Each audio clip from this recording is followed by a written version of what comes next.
안녕하십니까, 박병욱입니다. 조선일보에서도 이런 또 걱정도 있습니다. 사설인데요. 대북 확성기가 외환죄라니 북도발 억제책 포기인가, 이런 내용입니다. 야 6당이 윤석열 대통령의 비상계엄 선포와 관련한 특검법을 9일 발의했다. 그런데 윤 대통령이 전쟁 또는 무력 충돌을 유도하려고 한 혐의가 있다며 외환 혐의를 추가했다. 특검 수사 대상에 추가된 내용을 보면 해외 분쟁 지역 파병, 대북 확성기 가동, 대북 전단 살포, 대폭 확대, 무인기 평양 침투, 북한의 오물풍선 원점 타격, 북방 한계선에서의 북한의 공격 유도 등을 나열해 놓았다. 대부분 증거 없는 추측 차원이기도 하지만 우리 군의 정상적 활동까지 외환위기로 싸잡아 본다는 것은 심각한 문제다.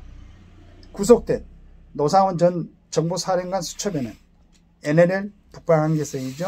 북의 공격을 유도한다. NLL에서 어물풍선 등의 메모가 있었다고 한다. 하지만 검찰은 이 메모가 개인의 생각일 뿐 군에 실제 공유되지는 않았다고 판단하는 것으로 알려졌다.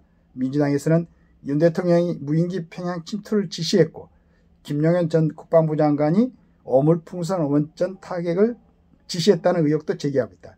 이 의혹에 대한 사실 확인은 필요할 것이다. 그러나 계엄을 위해 북의 공격을 유도하려고 했다는 것과 그런 정치적 행위와 상관없는 군의 정상적인 활동은 구분해야 한다.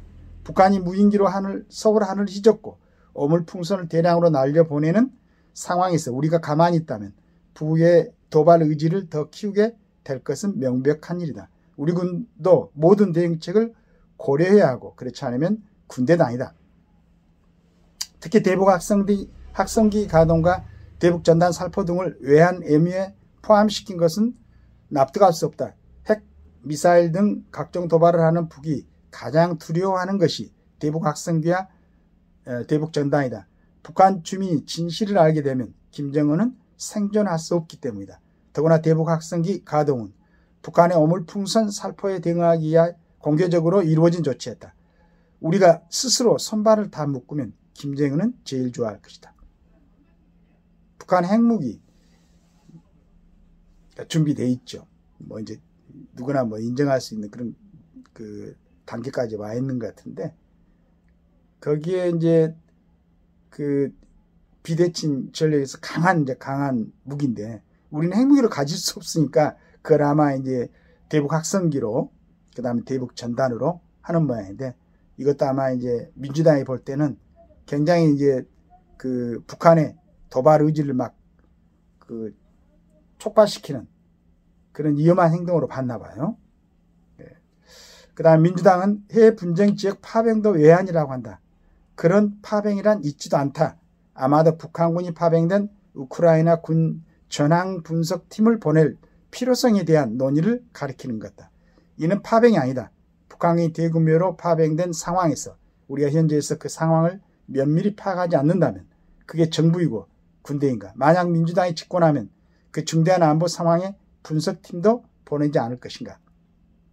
정상적 군의 활동에 외환 혐의를 적용해 수사하면 군이 정상적인 훈련과 대북 심리전 수단을 기피하고 포기하는 결과로 이어질 것이다.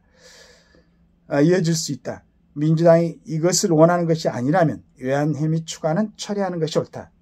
물론 수사 과정에서 분명한 단초가 드러난다면 별개의 문제다. 그때 수사를 확대해도 늦지 않다. 이렇게 정리했습니다.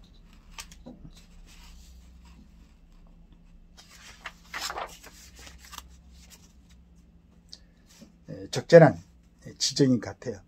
이런 부분이 차근하게 민주당에 있어서 거기 참 그 예전에 법무부 장관 했던 박범계 그 다음에 또 추미애 이런 의원들이 있지 않습니까? 그 다음에 누굽니까? 그 사성장군도 있고 그러면 법리라든가 국방에 대해서도 많은 지금 100 몇 명입니까?